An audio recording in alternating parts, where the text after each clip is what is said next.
Was there an Adam? Was there an Eve? Hey, everybody, this is Harvey Suggo Wasserman back for the 70th, count of 70, Grassroots Emergency Election Protection Coalition Zoom call. We have 55 people on the line. We are also broadcasting Thursday evening, 5 p.m. at PRN.FM, the Progressive Radio Network, my show, the Solartopia Green Power and Wellness Show. And we have an incredibly packed agenda today, as always. We will go 90 minutes and then have another 20 of just off the recording, and we will continue that way. But we have a ton to cover. We're going to start with the Voting Rights Act. We got to find out what's going on with that since we are on an election protection call. The latest from Joe Manchin, he's apparently gone to a Buddhist retreat to meditate on his response to the Biden petitions. We have tomorrow's Virginia election to talk about it. So, boy, it's one of the most important of all off-peak elections. Tatanka Bricka is going to tell us about next week's call, which is going to focus primarily on the environment. On November 29th, Hetty Tripp is going to fill us in what's going to happen then with Keith Ellison, the AG, Attorney General of the state of Minnesota. On December 6th, Joel Segal is going to fill us in on, we're going to focus the whole Zoom call on Trump's treason and what happened on January 6th and is continuing to happen to subvert our democracy. And then we're obviously going to briefly mention a petition on nuclear power.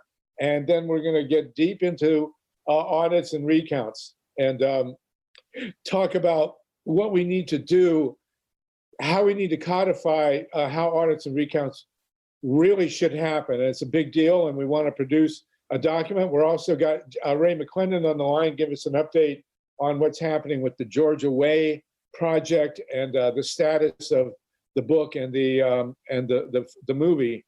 So we have a ton to talk about, as always. And let's start with the most current thing with the Voting Rights Act. Apparently, there has just been a vote in the Senate. Maybe Joel Segal, you can fill us in. I'm told that it's so psychedelic in this country. The bill failed 51 to 49. In other words, it got 51 votes versus 49, which is in anywhere but Wonderland a victory. But because of the filibuster, it apparently has failed unless they do a carve out. What's interesting to me is apparently a Republican voted for it. And I wonder who that Republican is and how long they count on living. Also, I want to welcome Lulu Friestadt. Lulu, good to see you. Hopefully you're going to join us and discuss our discussion on audits and editing on recounts. Joel, what can you tell us about the Voting Rights Act and where it stands right now? Hi, everybody. I just got off the phone with the lead staffer on the House side on civil rights, and this is hot off the press. Everything is the Senate at this point. Manchin, it's interesting, they introduced the John Lewis bill with modifications with 49 co-sponsors, but not Manchin. Why? Manchin said, I won't support anything unless it's bipartisan. So he is saying he can get Murkowski, Senator Murkowski of Alaska, on board. And then if that happens, and they introduce the bill with 51, sorry about that, with 51, that's my mother. I don't know if any of y'all have Jewish mothers, but they will call you anywhere from 8 to 10 times a day. Anyway, so it's going to be up to the Rules Committee, basically, to determine a carve-out. Now, Schumer is talking about a carve-out. Biden is now supporting a carve-out. It'll be taken up after the infrastructure bill. The S1 bill, which has been modified, sorry about that, which has been modified based on what Manchin wants. It's not clear which is going to go first or second. What is clear is that it looks like Murkowski will probably join in. Then the larger question is, what does the progressive movement do to put unrelenting pressure on the Senate? And I think it's really clear what we got to do. We've got to get organized in the streets and the suites and really make this about civil rights and Martin Luther King's legacy and institutional voter suppression, not honoring the civil rights movement in the 60s and Martin King's and John Lewis's spirit. But that's the report. So it's positive, but it's also we're gonna have a Senate. I want you to think about this for a second.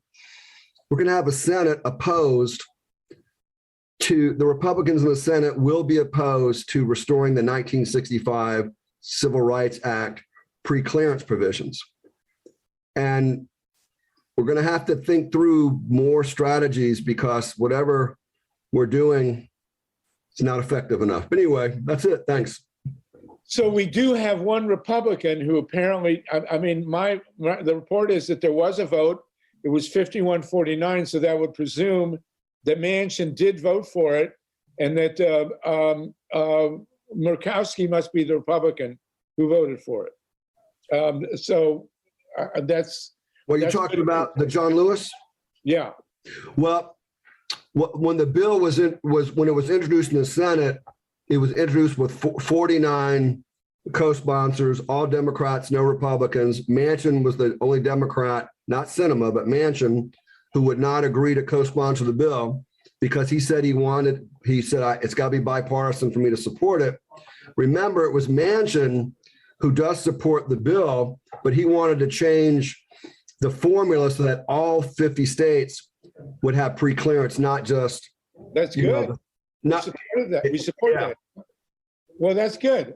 I wonder. They got to vote. They have to, you got to go through the whole process of once they do introduce the bill, then you got to go to the Rules Committee and then you got to do amendments. Then you got to call for closure, which means you got to call the vote. But if the Republicans are going to filibuster the John Lewis Voting Rights Act, then we're going to have to really have strategic discussions about how are we going to push back. And I would say we're going to have to bring in celebrities, dignitaries, mayors, governors. Polls would have to be, there'd have to be commercials on television that the Democratic Party would have to run. But they're not, the criticism of Biden right now by the civil rights community is he's not trying hard enough to push us. But I think after infrastructure, I think we'll see probably Kamala Harris stand out more, but they're going to have to use a different strategy. You can't play nice with these people. All right. So, much of these calls has been focused on the suppression of the vote on the state-by-state basis. What impact would the passage of this bill have on all the repressive legislation that's been passed state by state? If Manchin is pushing a 50-state pre-clearance, then we should have a tool to repeal a lot of these repressive assaults on the right to vote. Is that correct? Yeah, once you have the pre-clearance provision, then the Department of Justice, right? The Attorney General would have the power to say, no, you can't replace a Republican from the Georgia legislature on the Board of Elections in DeKalb County, because you have to get 99% of the stuff it's not retroactive though. I don't think it's retroactive. I think that the states that have already passed the voter suppression laws, I think those will remain intact, but it's the rest of the states and also the future of our democracy. But right now, the Republican Party's philosophy is to make sure that they reduce Black, Hispanic, Native American, and students to repress their vote, make it as hard as possible to vote. That's why, and gerrymandering, of course, that's why the Georgia way is so important. We're going to have to maximize voter turnout, because if you listen to the pundits on CNN or MSNBC, they've already declared victory for the Republicans and the Trump movement. And it's very disheartening also when I hear people say, what happens in Virginia will be reflective of the rest of the country. Don't listen to that. That's nonsense. what happens in Virginia is very different than what happens in North Carolina and what happens in Michigan and Ohio. You can't connect the two together. That's propaganda. That's nonsense, man. All right. It's not a bellwether. That's just a prognostication of garbage. But this federal bill, if we can get it through, it will be an enormous help to us to promote democracy in the upcoming elections. I mean, this is a real big deal. And if there's been success getting one Republican, and that's what Joe Manchin wants, I mean, it's his world. We got to live in it at this point. So this is a very big deal. Thank you, Joel. Jed Pauker, did you want to say something to Dorothy Reich? I would wanted to ask Joel if there was any mention of the word Murkowski in terms of Republican versus Democrat, since Manchin is becoming God knows what. What are the opportunities and the potential timeline for flipping Murkowski to a Democrat? You're saying to flipping Murkowski to vote yes, you mean? No, to make her change. She threatened it 3 years ago. You mean to become a Democrat? Murkowski would she might leave the Republican Party. Why not try and force that if we aren't already? Because after all, Manchin is just walking off the sternum of his boat into Republicanism anyway. Jed, it really is a brilliant idea. I don't think she'll do that. Well, it would be we never think about anything until it's already done. No, that's true. But she hasn't given an indication. But if you look at the dynamics, if she's going to get primaried in Alaska as a Republican, she could very well lose in the primary as a Republican, but she would definitely win as a Democrat in Alaska. So it's an interesting dynamic to think about, actually. Thanks for raising that. Dorothy Reich, did you want to say, we have 72 people on the call. She ran as an independent in Alaska, I believe. She did not run as a Republican or a Democrat because she did lose the primary and she won anyway. Yeah. But I don't know if she thinks she'll win as a Democrat. Didn't she once win as a write-in? Yeah, they had to even spell her name right and she still won. But what do you think? Are they going to allow this voting rights bill, any voting rights bill, before they get a vote on why are they waiting? On the Build Back Better bill? Because so we're all stalled out on everything because Manchin just pulled the plug on the Build Back Better bill. I think maybe we should push him to vote to get the Voting Rights Act approved first. It's not going to happen. What? No, I'm telling you. Yeah, Dorothy's right. They're going to do infrastructure, and that might be done as early as this week. Manchin is just putting out there some junk, which he's saying, I want to see the bill text. He knows what's in the bill. His staff know. I used to have to tell Congressman Conyers, I remember the Affordable Care Act came out, and I had to give him a summation of the bill the next morning. So that's why you have staff, right? But he's just saying that because he's worried about his donors. I think he's worried about the one part of the bill where you give fossil fuel subsidies, you take away fossil fuel subsidies from the fossil fuel industry. It's not clear whether or not that's going to be in there or not. Now he's talking about entitlements and the nanny state, and it's going to cause inflation. It's going to cost us more money to give the fossil fuel subsidies, and we're going to save money if we save money on pharmaceuticals, and if we don't give money to fossil fuels. So he's so full of shit.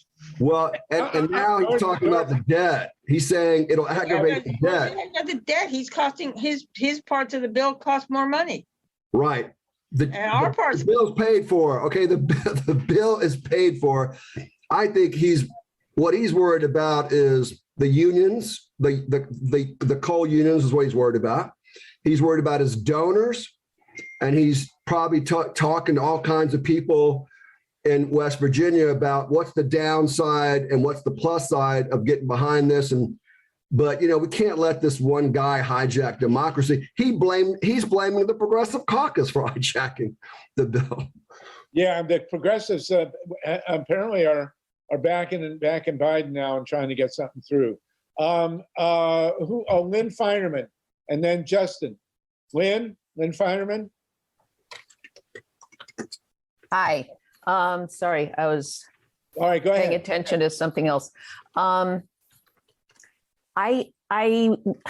think that we've been bamboozled by spending any time at all on, I think Dorothy's right. It's hopeless to talk about Manchin and cinema and that whole situation. Meanwhile, we've got a trial going on of a so-called trial, a kangaroo court of Kyle Rittenhouse or Kyle Rittenbach or whatever his name is.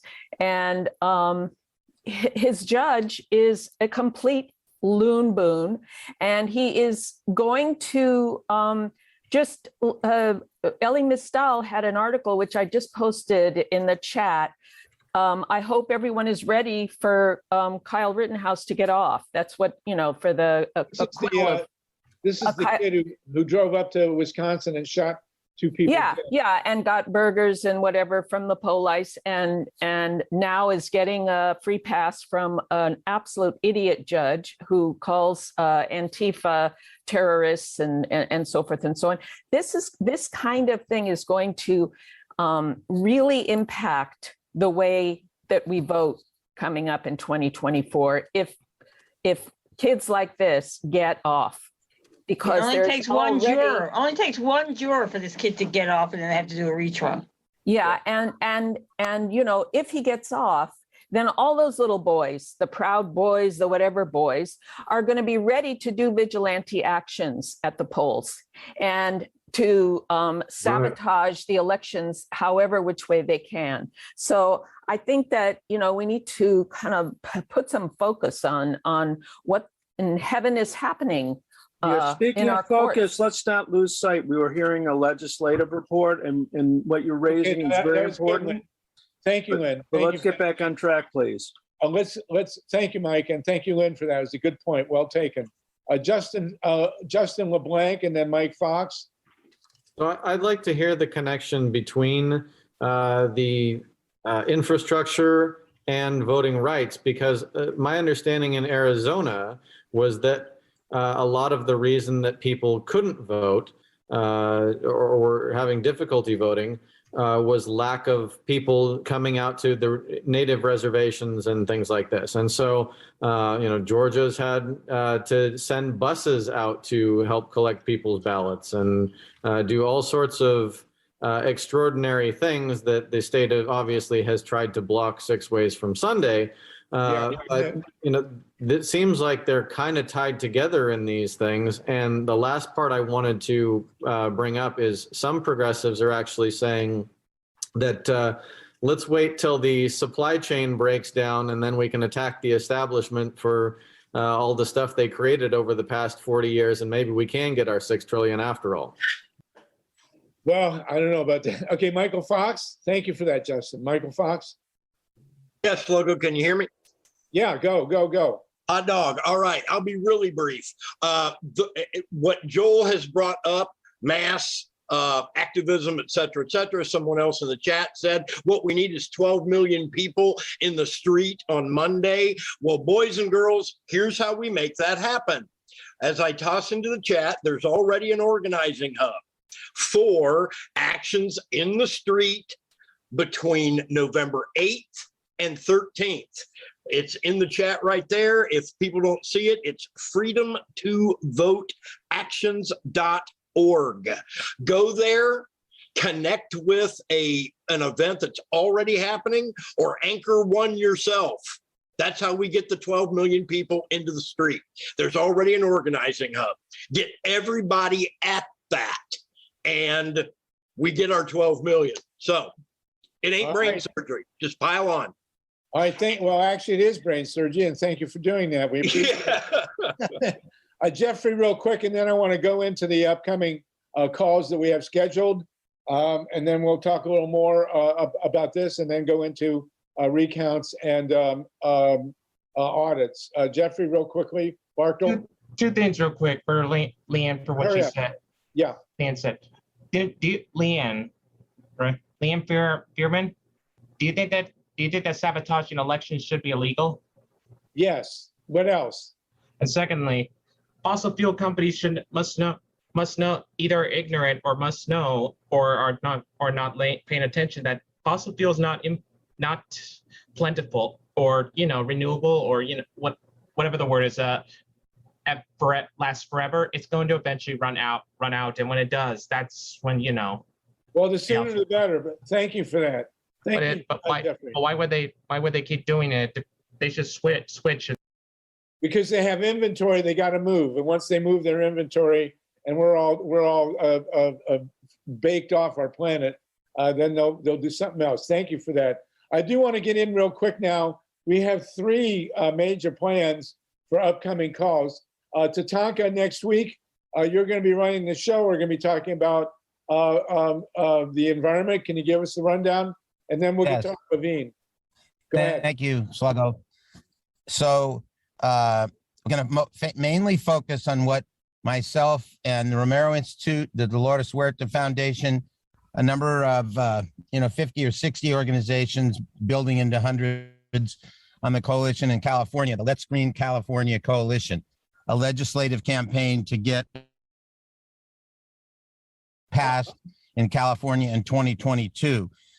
Next week, we're going to feature Danny Sheehan, Sarah Nelson, Ben Eichert, probably Heidi Harmon, former mayor of San Luis Obispo, who's stepped up as public affairs coordinator.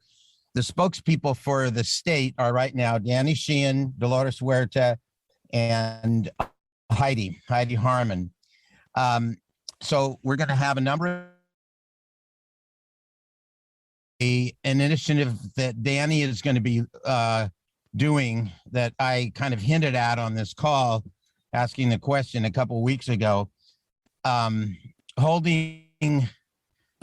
he'll explain it, but it's basically casting the cabal of the oil companies as a criminal class. I mean, this is going to be part of the overall strategy, not of the campaign itself, but to basically get it out there, the big picture about what is really happening to all of us. And then it's going to go into the statewide strategy, where we have basically a 3-fold strategy, starting with electrifying California. This is a bottom-up strategy, putting consumers first, rebates at point of sale, so you don't have to wait because people don't have enough money to wait to get the electric appliance. And then high labor standards, depending on a unified participation of labor unions and environmental groups, which we've been doing through the Romero Institute very quietly for months and months and months, bringing together over several potentially contentious issues, working very well now. And then the third part is the environmental justice community, so that our bill has at least 40% of the new jobs. This is a jobs bill, basically, to start with. Over 40% of these new jobs will go to those most heavily impacted. That'll be people of color. So that's what it's going to be. We're going to take a full 90 minutes to do that. We're going to go, okay, so we're going to have a big overview, environmental, California, a big part of it, but it will be a national focus. We'll also talk about stopping nuclear power and moving to the Green New Deal. This will be a very heavily focused on the Green New Deal. This is next week, November 8th. And thank you, Tatanka. Hopefully you'll be back in your office. Your reception when you're in your office is a lot better than. I have family spread out, and I can't always quite make it back to my office. All right, so and we'll be seeing Danny Sheehan and Sarah Nelson in person as well, which is really great. They're great activists. Heady trip on November 29th. Do you want to fill us in on Keith Ellison? And then we'll go. Wait, sorry, I stepped away. Can you repeat that, please? You want to tell us what we're going to have Keith Ellison on November 29th? November 29th, and I'll ask him to come on at 20 after the hour. Yeah. There are questions that I sent to you, Javi, so we can talk about that when you look through it. Yes. Well, everybody, if you'll send it to everybody, put it in the chat. Keith Ellison was the assistant, the second in command of the Democratic Party, Democratic National Committee for a while. And he is now the Attorney General of the state of Minnesota. He will be joining us on November 29th. Any questions that you want to pre-clear with Keith Ellison. He's a very good guy. He was a student of Bob Fitrakis. And so it'll be a great privilege to have him on the call November 29th. Okay, Eddie? Okay, I have it. I will put it into the chat in a few seconds. Thank you. Great. Thank you so much. And now we've just added on December 6th, the session following that, we are going to devote to January 6th and the ongoing coup d'etat that we all are so rightfully worried about in the United States. Joel Segal is putting that one together. We're going to discuss what needs to happen with Donald Trump, how long a prison term he should get, whether he should be wearing an orange or a tan jumpsuit, all the really important issues around that. Joel, do you want to comment on what we have planned for December 6th? Yeah, just that there's a sense that there's a lot of people that I talk to who do not understand why progressives are so concerned about a few things. One of them being the fact that for 157 minutes, I think, Trump did not respond after being called by members of Congress and his own staff. Well, I think it was a 3-hour delay. That's number one. Number two, that the rise of authoritarianism and Jim Crow policies on the state level, we have to explain all this to a lot of to the progressive community and those who are outside the progressive community, or we will normalize and mainstream fascism, authoritarianism, and white supremacy. I'll just give you an example. The governor who's running in Virginia, the guy running against McAuliffe, his platform is that parents can ban parents could ban books from schools. And the first book that he wants to ban is Toni Morrison's book, Beloved. Now, I don't know about you, but that sounds a lot like George Wallace, Strom Thurmond, Jesse Helms, and David Duke. What they couldn't do, this guy wants to do. We got to send out an SOS, and it's just something that I hope that we can develop together in terms of strategy, educate first and then combat it, because if this is not being taken seriously enough. I'll close by saying, if Harvey called me and said, read the book Peril by new Bob Woodward book. And Costa. When I read it and I realized that how close we really came to a coup d'etat. What are the consequences when a president of the United States for 3 hours tries to lead a coup d'etat, number one. Number two, does not respond to a violent insurrection for 3 hours? That's quite treasonous, I think. We have to discuss what are we going to do about this? Do we want to do some like resolutions in Congress? But first, we got to educate about why this is such a dangerous situation. We cannot mainstream authoritarianism or Jim Crow or white nationalist policies, and we're well on our way to doing that. Well, that'll be our focus December 6th. If you want to do your homework, read the book Peril by Woodward and Costa. The chapters in the middle are absolutely riveting and terrifying. We really came. I have a hard time saying this, but the heroes of January 6th were actually Mike Pence and Mitch McConnell. I mean, if they had gone the other way, if Mike Pence had followed Trump's bidding, which he could have, the Supreme Court would have upheld it, and Trump would be in the White House. And Mitch McConnell insisted on having the vote with the Electoral College that night. If he'd have delayed it, God knows what would have happened. So read Peril if you can, and we'll discuss in great detail exactly what was involved with this attempted coup and how we need to deal with it. And that'll be December 6th. We have 75 people on the call. Art Levine, you had your hand. Yeah. I'm basically wanted to let you know, because you talked about organizing something November 18th. I'm not sure who the sponsoring group is. It's presumably Mike Hirsch's group, Freedom of Vote Actions. But I just want to make sure that everyone on this call who's trying to do grassroots work is aware of and has made some outreach efforts to the Declaration for American Democracy Coalition, a very large-scale coalition of the nation's leading liberal Art, PDA is part of that group, so. Great.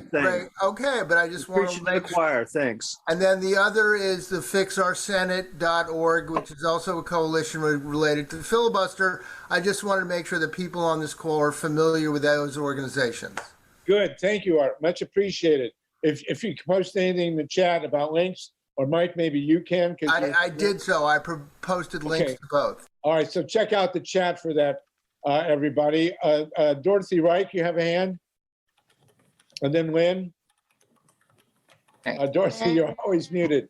Okay, so, two things. First of all, everybody needs to read the Washington Post article, especially the first part about the lead up to January 6th, because that details what lead up and the day of January 6th, a huge article, and then it goes into afterwards, but you should read it. I sent it out to everybody. I spent all Sunday reading it.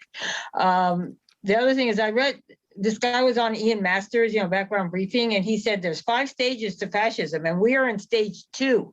We're no longer in stage 1, we're in stage 2. Stage 1 is when the leader appears, and that's Trump. And stage 2 is when the politicians start to follow him. And that's what's going on now. The Republicans are following Trump. So we're at stage 2. Yeah. And, with cancer, stage 4 is death. So we got to deal with it. Thank you, Dorothy. Lynn Finerman? Yeah, I just want to reiterate, because I think that I agree with everything that Joel said about this. I think it's a critical, really crucial issue that we have to consider. We really do need to consider how the courts are treating people like Kyle Rittenhouse or Bach or whatever his name is, and how the justice system is treating and defining groups like Antifa. There's already any number of efforts to stop protest and to confuse what is protest and what is assembly. And this is that particular case is going to be crucial in terms of what these little groups like the Proud Boys do vis-a-vis elections. Yes, we're seeing now street fascism at its worst, and these guys are getting empowered. They're already carrying guns, and we've already had armed insurrection in Michigan, where militia guys went into the state house with guns, and we're looking down the barrel here. The good news is that the American public still does not want this. And, it's critical that we keep the American public on our side. Roberta Ardman, Roberta, unmute. You're muted. Roberta, you're muted. Oh, because I'm unmuted here. Yeah, okay, now you're good. Go ahead. Oh, okay.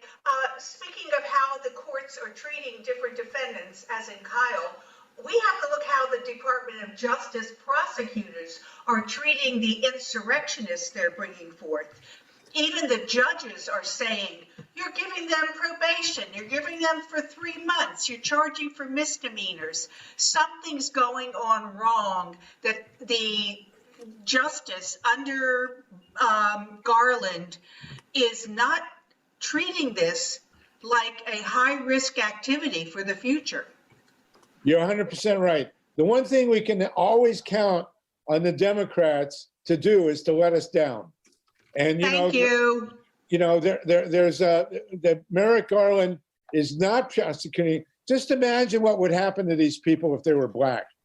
They're getting 3 to 6 months with if they were black, they'd be getting 30 to 60 years. They get travel privileges. They go home to mommy and daddy because they don't like being in jail. And they're putting them in one wing of the jail where they're going rabid, co-plotting for when they're released. Yeah. One of the defendants was allowed to get out of jail to go to a football game. I guess he had really good seats. Yeah, it's really sickening.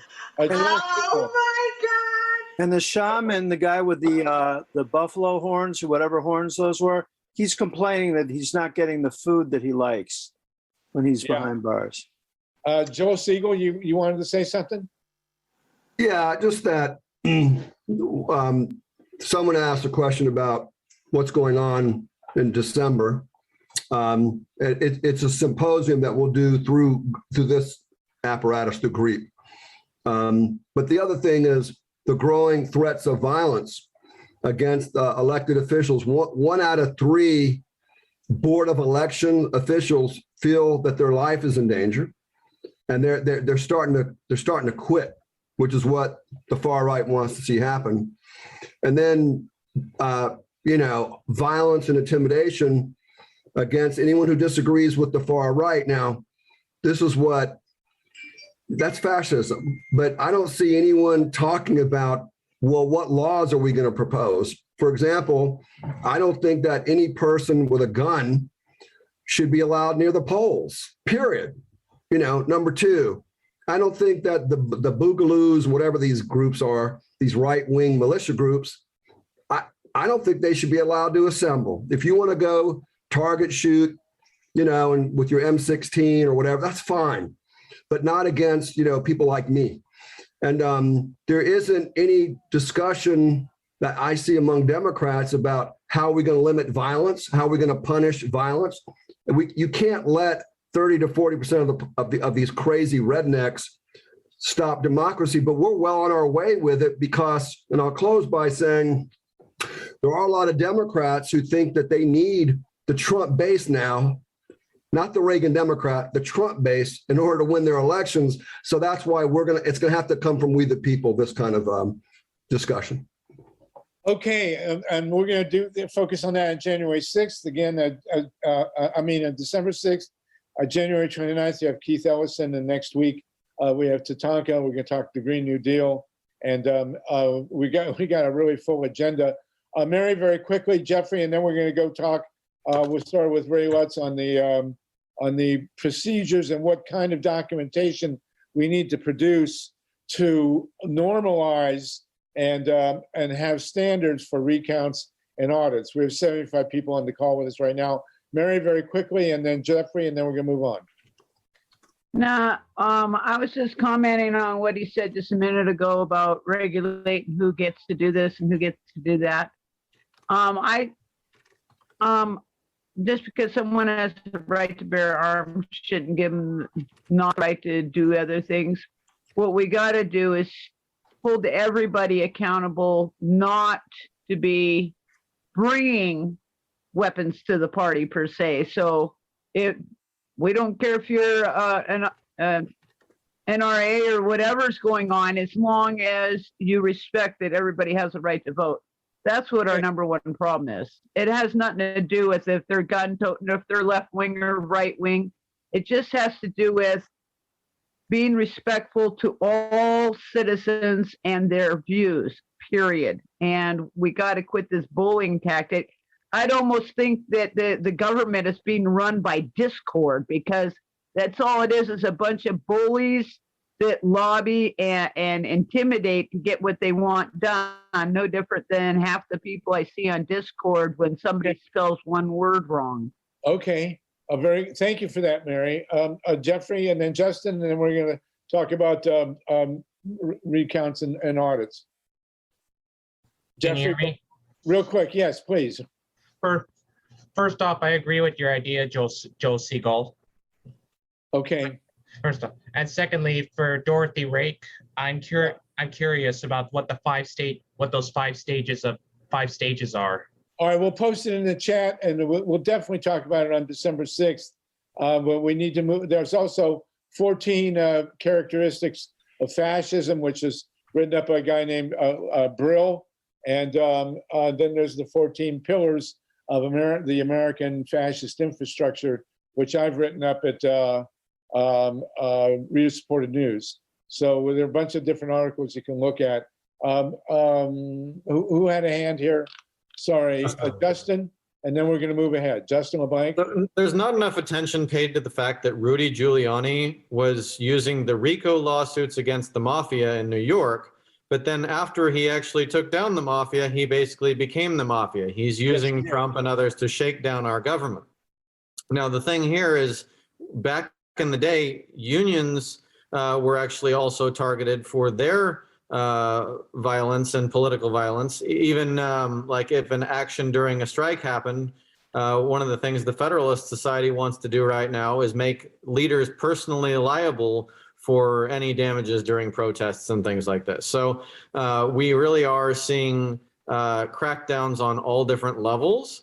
But the truth is that there is a rich history of people taking a stand in this country against systemic controls on their freedoms, not just in the sense of, we have right-wing militias in the streets. Well, shoot, we should also have general strikes in the street too, and not just in Washington, but all over the country. Thank you for that. Art Levine has an excellent comment in the chat.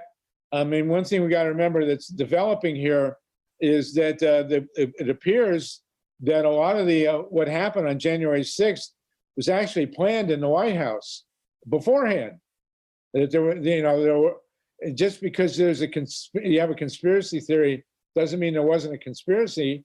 In fact, a lot of this stuff that happened January 6th was plotted out by Trump's people, very high level people. So we'll see how that unfolds. We'll know a lot more by January 6th. Okay, excellent dialogue. Thank you so much. Well, we want to go now into some of the nitty gritty on recounts and audits. We dodged a bullet in Arizona because our people were in Arizona, and specifically John Brakey, Ray Lutz, and Steve Rosenfeld. And what we know now is that in the coming years, months and years, the Republican Party, the Trump junta, will push for recounts and audits in every election they lose. And we are not against recounts and audits. In fact, we tried to get a recount in Ohio 2004. We won a federal court case granting us a recount, and then 56 of the 88 counties in Ohio failed to produce their documents. And, this is serious stuff. So recounts and audits are going to be with us. We want to produce a document. We want to see a document come out of this organization or this forum that will standardize and allow us to have standards to meet for ongoing recounts and audits. I know Eric Lazarus has a lot to say about this. Susan PYNCHON, we hope to hear from you. And we need to think very seriously about, as we have produced a magnificent document on the Georgia Way. And Ray McClendon, are you still on with us? Ray has helped produce this with Gloria Tinubu. We want to do something parallel with recounts and audits. So Ray, we're going to defer to you. Then we'll go to Eric Lazarus and Susan PYNCHON to talk more about what we need to do with recounts and audits. Go ahead, Ray. I assume you're talking about me and not Ray McClendon. Okay, this is Ray Lutz. Ray Lutz. Thank you with Citizens Oversight. I just want to make 6 points. We have started a little bit more lengthy, what you're talking about, a legislative guidance that we can go to the states with and try to get the laws moved in this direction. And I think we have some opportunity right now because actually a lot of these Republican movements like the one in Arizona are kind of seeing the light, sort of a turd blossom type thing going on with the Cyber Ninja aftermath. But number one, in my view, especially, we need to get stress that ballot images should be made available, preserved by the machines and freely available, so we can review all of those ballot images, which can be reviewed without getting to the actual ballots. The trouble we've had in the past is that getting to the ballots is really, really difficult, and you can do it, but then they're going to accuse you of altering them and so forth. So the ballot images can be locked down. There's progress that we can make on how trustworthy they are and so forth. But that's my number one. Number two, when you do sampling audits, and these are different than recounts, but a lot of places do audits and they sample a certain number of ballots, batches, or precincts. The most important thing is to get the reports completed and published in advance of the random draw. This is not done in Arizona or many places. A lot of times they blame it on the quality of the machine report, the kind of reports that the machines, election management systems can make. But that is really important to get those full reports, or maybe two stages, an early and a later, that are published, that these are the results. Then after that, do the random draw. And this is something that I encourage people to start trying to attend the random draw and make sure that there's no sleight of hand. It's best to use a list with 10-sided dice to roll numbers. Don't trust any software, random number generators or anything else. Those should be public meetings. You should be able to record them. Sometimes we've been kicked out, threatened for arrest and so forth, but we've got to stick to our guns and watch the random draw. And then they do hand tallying, but main thing there is to get the tally sheets from the hand talliers and make sure that we can check them. A lot of times they don't publish that stuff. We're still trying to get the ones from the Cyber Ninjas. Of course, they made so many tally sheets, so something like 70,000 sheets. So you want images of the tally sheets so you can review and then check them to that report that was saved to begin with. And so with those steps, which are really not too bad, we can get people to, if they still have the energy after the election, right? It's like everybody's right, but actually this stuff starts before the election, a lot of it. Watching them as they're scanning, sometimes they're doing things before the actual election day with early voting. But then right after election day, usually within the next day or so, there's these random draws and other things that happen that they try to keep off the radar of activists so that no one goes in, no one watches what's going on. And so we want to get people to be aware of these meetings and across the country, putting a lot more scrutiny on what's going on.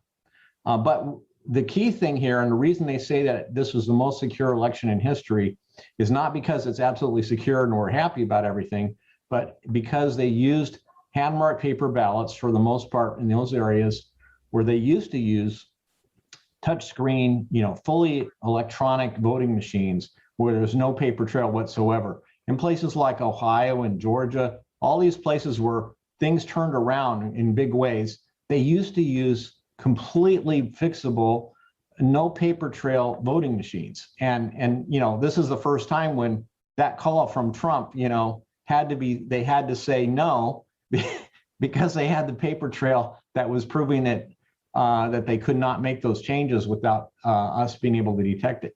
So that's the kind of thing that I think, and there's a bunch of other things in the list for legislative changes that I think are appropriate. One of the big areas that the right wingers always focus on, and I think legitimately to some extent, is eligibility. But I think they go overboard on making it sound like, well, there's a lot of ineligible voters voting. They do bogus comparisons, interstate cross-check. Greg Palast reported on quite a bit about, and they did a study on this and a university grade study, very, very good. And they found that the names, even if you match first, last, middle, last, and the full birthday, month, day, and year, you got about 200 times more false positives than real double voters. And a lot of these studies that are going on by various election integrity or activists are really voter suppression campaigns trying to purge the voter rolls by using this 200 times more false positives than you get, and making that a reason for suspecting that the results are not valid. Now, I'm all for checking these things out, but we have to make sure that there's two different things here. One is the things that we don't trust, which is the election integrity of actually completing the election, and we want to make sure that that's clean, and versus the voter fraud, which some of it happens, but not nearly enough to really catch things. And the ones they found in this election, like even in Arizona, they made a big deal about voters that weren't eligible who were out of state and voted and so forth and moved. But for the most part, they were, and the dead people who voted that they made a big deal were either a majority of them were Republicans or it was about 50-50, so it would not have modified the results. But they say the big numbers, right? Like, oh, there was 23,000, possible double voters, and that was way more than the margin. And then everybody claps, right? Like it was, so that's the reason to suspect it. We've got to make sure that we call them on this and rebut all those things because that's the way people learn the facts. So those are my points. Okay. So the question now that faces us as a forum is how do we get documentation moving forward on what needs to be done with these votes? And tomorrow we're having a vote in Virginia, which is of incredible importance. We will talk in more detail about Virginia after we get through this. But the question then becomes, there will be it's 100% predictable that there will be a huge fight over the vote count in Virginia tomorrow. And the Trump people will, no matter what, if they lose, they will say it was a fraudulent vote and a fraudulent vote count. And there will be demands for an audit. There'll be demands for a recount. There'll be people walking around with guns. This election tomorrow is a huge deal, and we need to be prepared to deal with how this vote is going to be certified. I mean, this is right in front of our very eyes, what's going to happen tomorrow and in the days after. Because I guarantee you, it looks like it's going to be close, and B, if the Democrats win, the Republicans are going to come out, and Trump will immediately say it was stolen, and there will be demands for recounts, demands for audits. This is a real-time, in-your-face, immediate test of the whole issue of recounts and audits. Eric Lazarus, did you want to pipe in on this? Yes. Is this the 5 minutes we were talking about? Go ahead, say what you got to say. Great. Make it interesting and keep people's attention. Okay, will do. I need to be able to share. Can you give me the ability to share my screen? I don't know. Joel, can you do that? But please just start. Okay, talking. so while I'll start. So first thing I want to say is I wanted to congratulate Rosenfeld, Lutz, and Brakey. You guys are my heroes, even if we don't agree on 100% of everything. You guys have been amazing, in particular in Arizona. And there's much more. Question: do we have like them in Virginia now? Okay. And there's way more to say than 5 minutes. So anybody who wants more, Lazarus at electionsec.org. I'd love to talk to you again. Go ahead. So basically, we have a problem. There will not be one solution for auditing nationwide. So we need to have approaches that work. If in fact some states do allow publication of pictures of ballots and cast vote records, and for states that do not. So the idea that there's going to be a 100% uniform solution across all places, that's simply very, very unlikely. So we need to be able to handle both situations. I think that's very important. And we also need to be focused on this question of how do we make elections that are not only trustworthy, but trusted. And so making sure we have processes that are very participative, where the audit, two teachers and two firefighters and anyone else who wants to come, Democrats and Republicans, are there participating in an audit process. That's a very important element. Nothing that goes on just on the inside of a computer is likely to give people the experience that they need to trust. So And so just people should understand that there will be critics of publication of cast vote records or ballots. So vote buying and intimidation is going to be a major criticism. So can you imagine getting an email that says that, you know, we know where your child goes to nursery school, and here's how you're going to vote. You're going to vote for this person for county supervisor, and then you're going to vote this particular sequence of judgeships. The first Democrat, the last Republican, and leave everything else blank, or whatever. So the idea that every state in the union is going to go for something that's vulnerable, or at least critics will say vulnerable to vote buying intimidation, not likely. So we need to have approaches that work for the other states that don't go in this direction. In addition, privacy for opinion minorities. My parents were probably the only McGovern voters in our precinct in 1972. They were certainly the only people with lawn signs. If you'd published all the cast vote records, would have been very clear how they voted on everything else. So the idea that 100% of states or even swing states are going to go in this particular direction, especially when, you know, other criticisms can be made. You know, what if the scanner is hacked?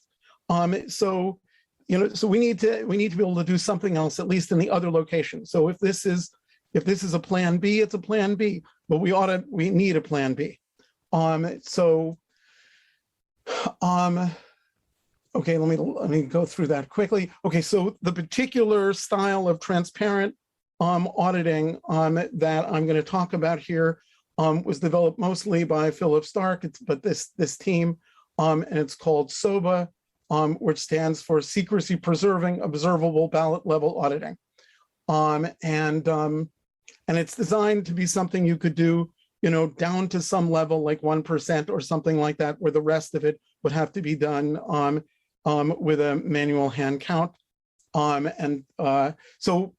So of course, just like any other audit, this covers just these concerns around hacked voting machines.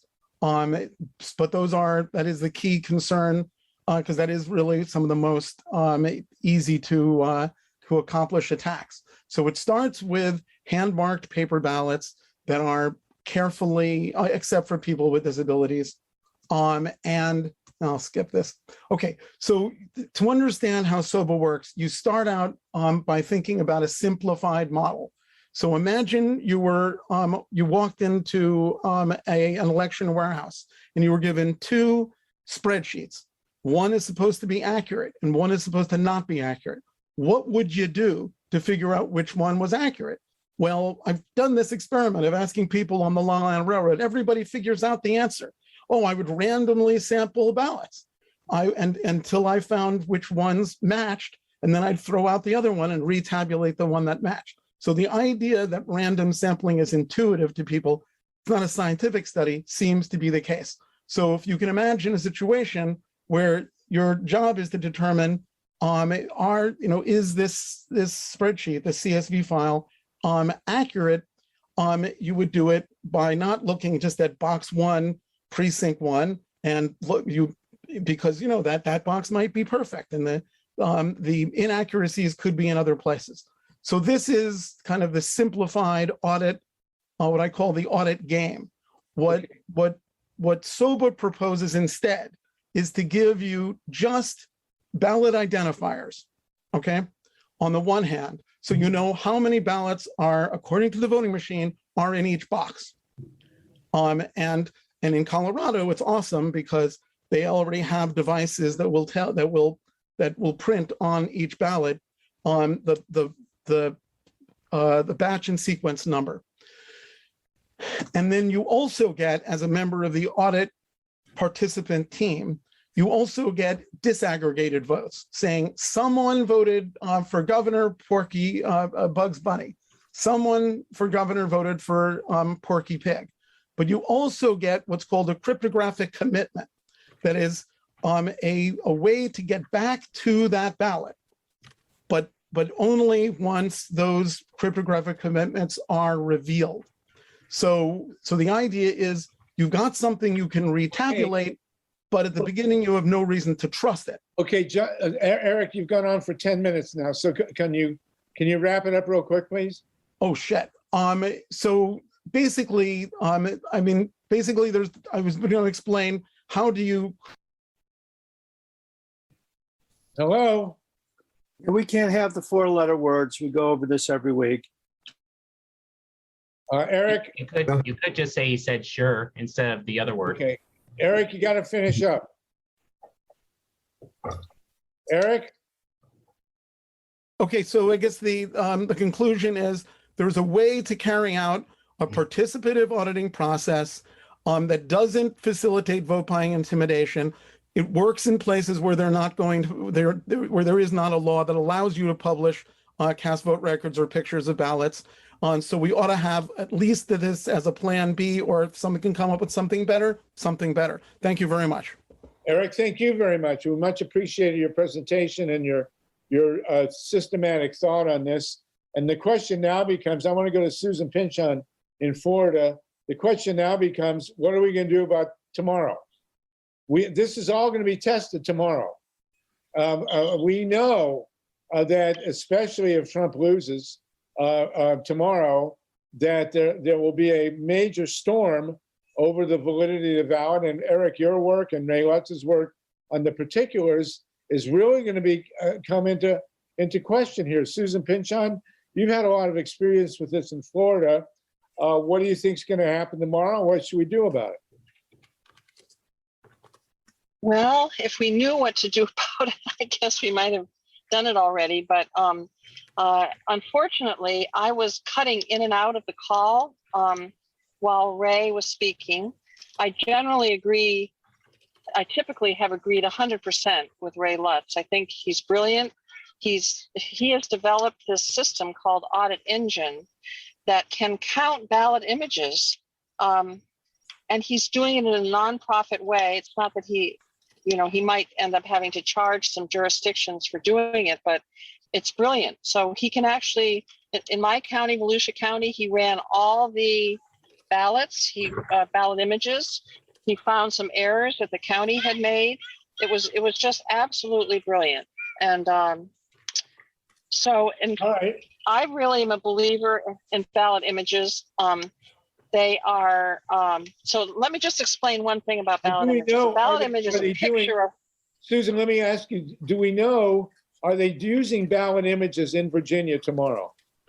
Are the paper ballots? No, I wish John Brakey was on the call, because I believe that they are, because John Brakey and Chris Sauter were in Virginia a few years ago. I believe that they convinced them to save the ballot images.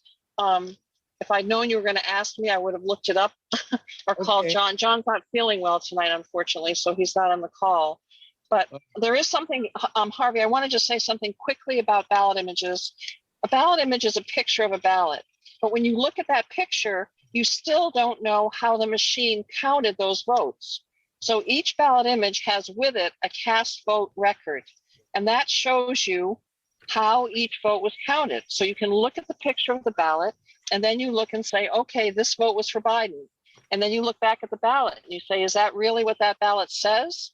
So those two in conjunction with each other, the ballot image and the cast vote record, interpret how the voting machine counted the votes. And that's why when people say, well, you could just go back to the paper ballots.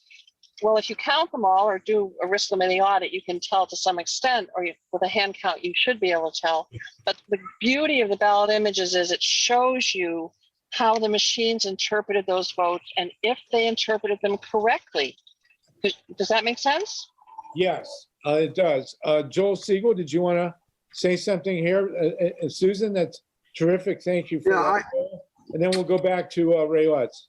I'm glad we have so many technical experts. I couldn't do algebra when I was in high school or geometry. But I think the salient question is, but I think we have to discuss is what happens if the Arizona scenario plays out again. I mean, thank God for Ray and Brakey and everyone else. But again, if the DOJ, if the Biden DOJ is not activated in this, they're too quiet. They cannot sit on the sidelines. Members of Congress can't stay on the sideline. What does happen? Here's a question. What happens if they say, we need a recount, and even though it's phony, there's no evidence, there's no legal standing, what do we do? It's not just the grassroots, but what do we do? Well, Do we allow it? we're 100% certain that if the Democrat wins tomorrow in Virginia, the Trump people will say it was stolen. I mean, we know that's going to happen. We know that the counting of the ballots will be challenged. And then we know that there's going to be a whole mishigas surrounding of the recount and the audit. So, Lila Reason, did you want to jump in on that? So what do we do? What do we do? Byla and then Ray? Well, I don't know what to do, Joel, off the top of my head. And I had actually raised my hand earlier, and maybe this has more to do with Ray's prescription for the future rather than the emergency that we're facing in Virginia. But I was just curious about the reports that you mentioned, the early reports and then the later reports. And are you thinking in terms of like a report from each polling place as well as aggregate reports from precincts? And then what kinds of, have you really kind of thought this out in great detail? And you don't have to go over all of it now, but in what data points and what information would be included in the reports? Okay, Ray? Okay, well, thank you. I did want to, I always forget about at least one thing when I say stuff, but I will answer the question that in this election, and our survey was about 97% of all the largest counties in the country do have equipment that will make ballot images. The question is whether or not they actually save them and not delete them and make them available to us. And so, yes, for the election tomorrow, we need to be actually engaged on this and make sure that we're watching to see what kinds of audits that they do. Offhand, I don't know which ones are standard there, but there are usually good things that we can do in terms of getting the poll tapes, which are the tapes that comes out of the machines actually at the polling places or precincts. And those can be reviewed. We have some software that will review the digital version of those tapes from ES&S equipment, and that makes it a little bit easier. But also just going up and like if you have a home precinct and if somebody lives in Virginia and they're going to be there, to go into that precinct as they're shutting down and watch everything that they do is really a nice way to provide oversight. And they appreciate it. They say like, oh, I wish you did this to every precinct when I do that.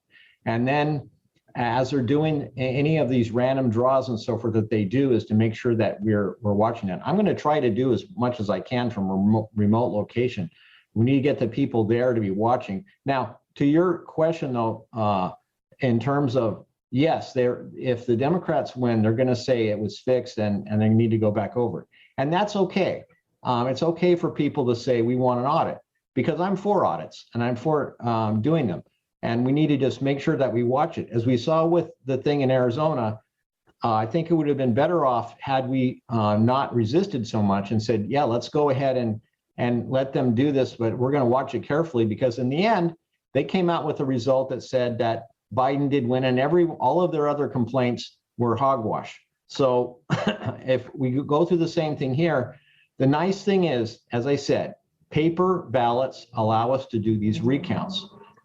And if it's really, really close, all the things that we've heard about doing sampling and stuff only works if the margin is pretty big. But when that margin is really tight, like it was in Georgia, like it was in Arizona, no one will settle for a sampling basis. They want to see everything counted or forget it. So we have to anticipate what I call a full hand count audit, where all the ballots are counted, but it's critical that they compare every single batch from every single machine so that they don't just come up with some large number right at the end. This is what they did in Arizona.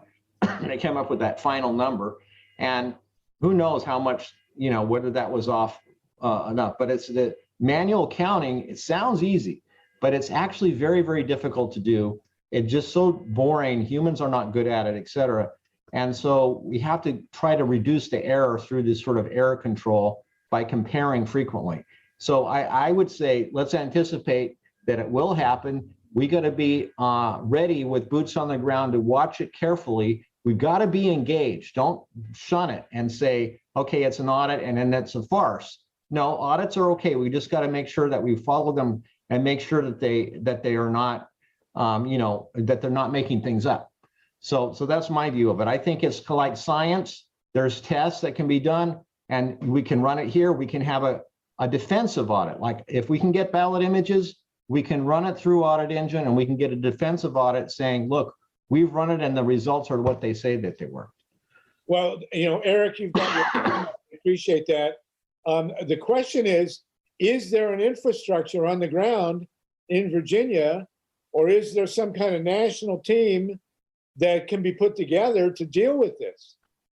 I mean, clearly, and obviously, if the Republican shows up a winner, the Democrats are going to want to audit the vote as well. Who do we know on the ground that's going to do a credible check on the outcome of this election? Eric, do you know of anybody? I mean, is there anybody around that I mean, Andrea Miller is not on the call. I would assume she is in Virginia.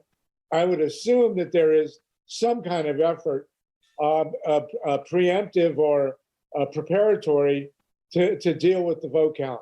Joel, you're shaking your head. What do you think? Joel? I'm not on top of that. I apologize.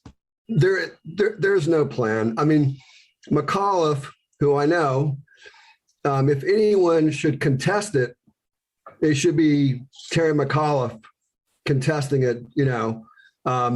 He would have to be the one, I think, to lead that. And then we have to figure out our own strategy. I want to ask a question about audits to Ray.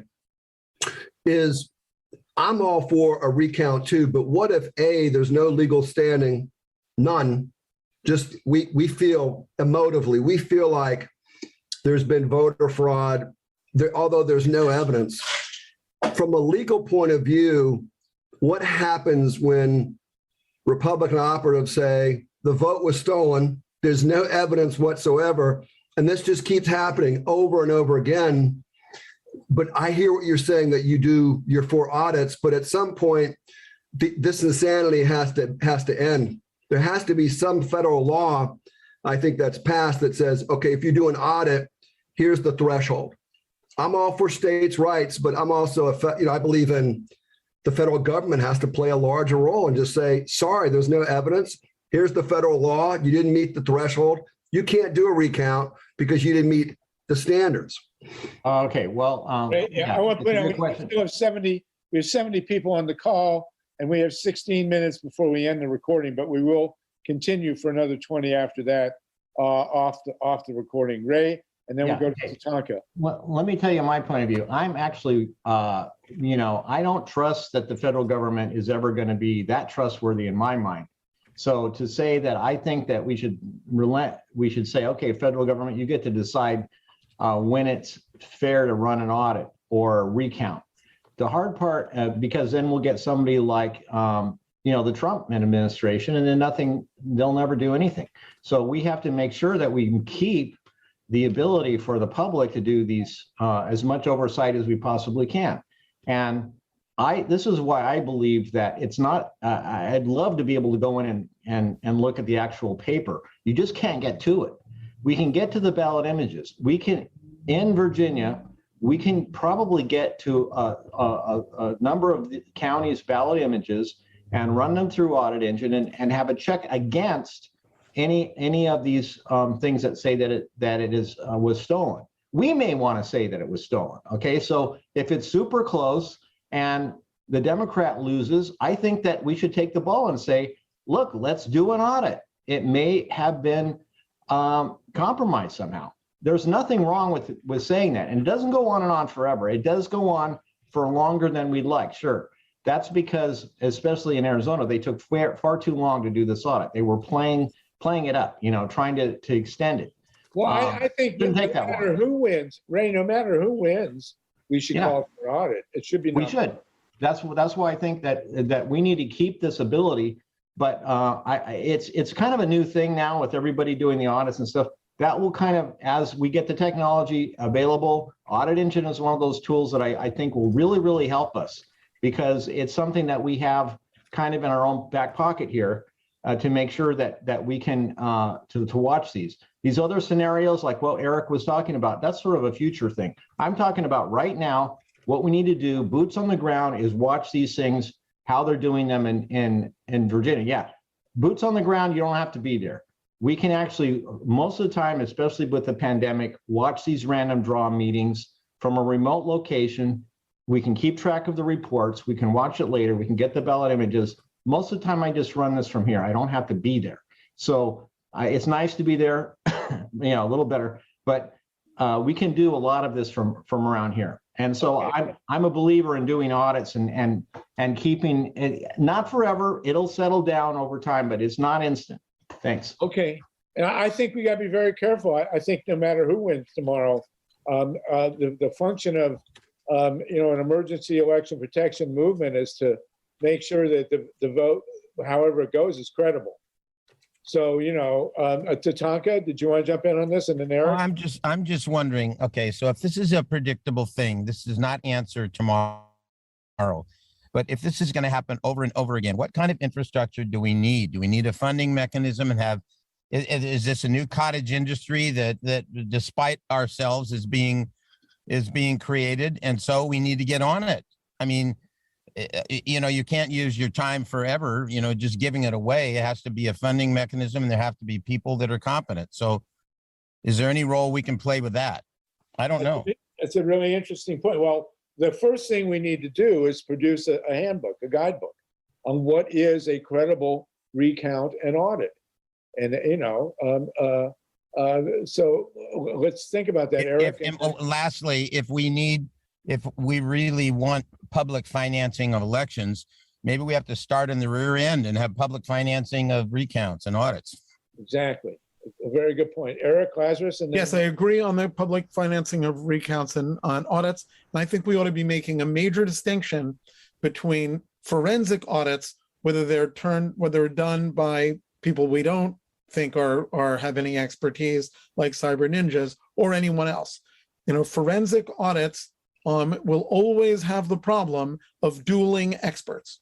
There will always be, and that effect on public confidence of dueling experts is very different from a process where people are sampling ballots. There are Democrats present, there are Republicans present. So a regular every election audit that deals with sampling paper and stuff like that, I don't think that's going to mess up voter confidence in general. Forensic audits almost always will, I think. I think, Joel, for Smart Alec, this is a situation where we ought to draft a bill, a federal bill outlining what kind of recounts and audits should be done with any election.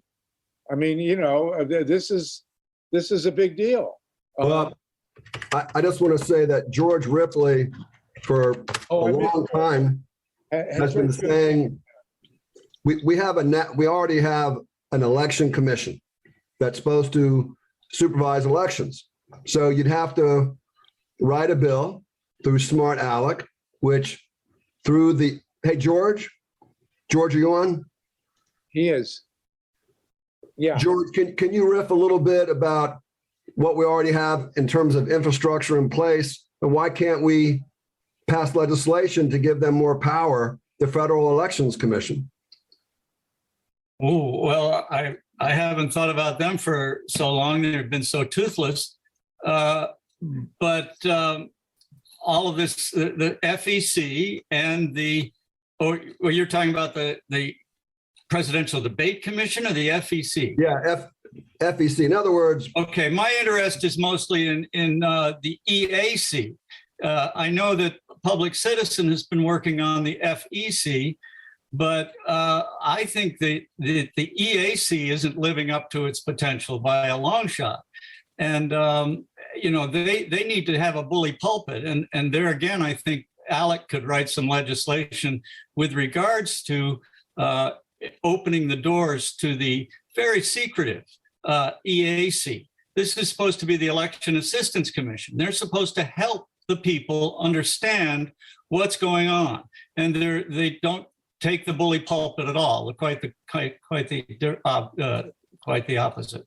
Yeah. So somewhere in the federal apparatus, there's needs to be a commission or some kind of bureaucracy that can assure us that these elections are accurate and reflective of the will of the people.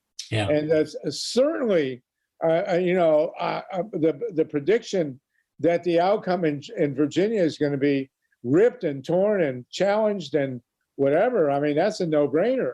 And we're sitting here without any kind of a reliable apparatus to deal with this. It's a very dangerous situation, obviously. Barbie, I've had my hand up for quite a while. Who has? Susan PYNCHON. Okay, Susan, I didn't see it. Go ahead, Susan, please. Oh, no, yeah, I'll just make it really quick. But if you all really begin to understand how effective a ballot image audit is, I know John Brakey's been talking about this for years. And what I have seen with what Ray Lutz is doing, it's almost miraculous. And it actually has served to convince not only winners that they've won, but convince losers that they've lost. And it's really worth getting a little more information, all of you, about them, because they are unbelievable what they accomplish in terms of voter confidence, in terms of proving the results. And that's all I wanted to say, but it should not be overlooked. Ballot image audits are probably in my mind, one of the most important things we can do to verify our elections and bridge this great divide that we're experiencing right now. Well, I will say that if you can find anybody that can convince Donald Trump that he lost, you'll probably get the Nobel Prize. There may be some mushrooms out there that may help him understand it, but I don't know. But what you're saying about ballot images and what Ray's work is absolutely essential, and we need to translate that into standard operating procedure. I mean, that's really important. Justin LeBlanc. And one last thought. The crazy thing around our country is the inconsistency. In Arizona, they save the ballot images, but they're not public records. In Florida, I'm a plaintiff in a lawsuit that's been going on for 2 years now. Florida, they are public records, but half the counties are not saving them. They're destroying them.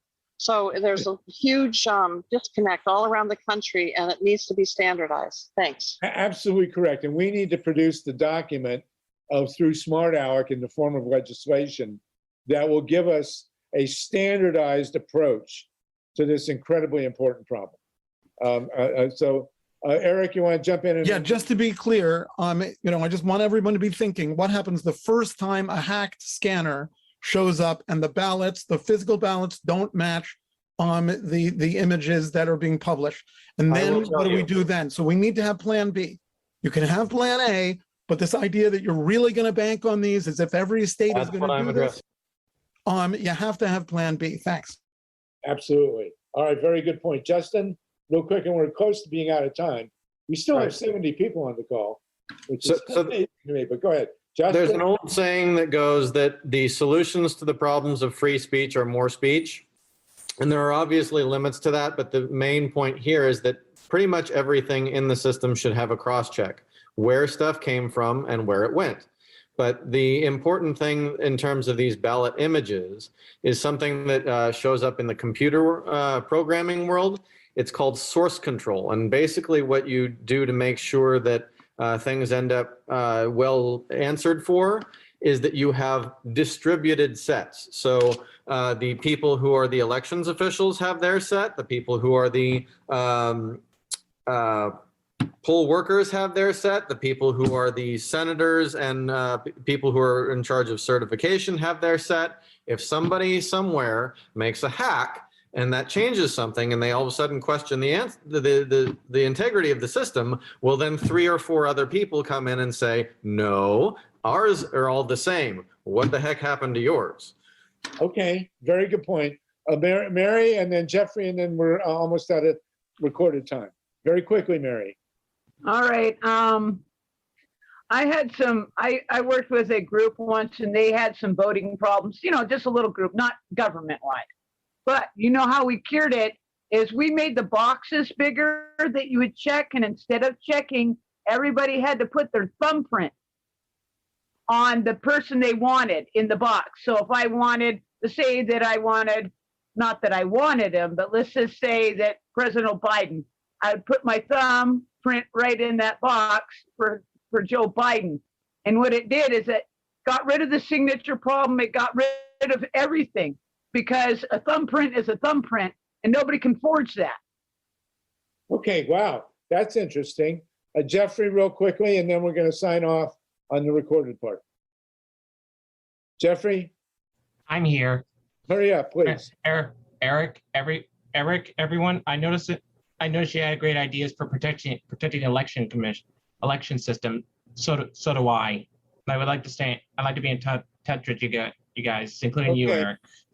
Well, your ideas will be certainly welcome. There's no doubt about it. We're at 3:36 California time. I wanted to say that this has been number 70 of the Grassroots Emergency Election Protection Coalition, with one small exception. We got through it with no 4-letter words. Mike Hirsch and Steve Caruso, thank you for engineering. Joel Segal, my co-conspirator, thank you. Next week, we'll be with Tatanka Brickham. We will do a major excursion into the Green New Deal. We're going to talk about and California laws converting us to renewables. I want to remind you there's an anti-nuclear petition in the chat and a whole bunch of other great stuff in the chat.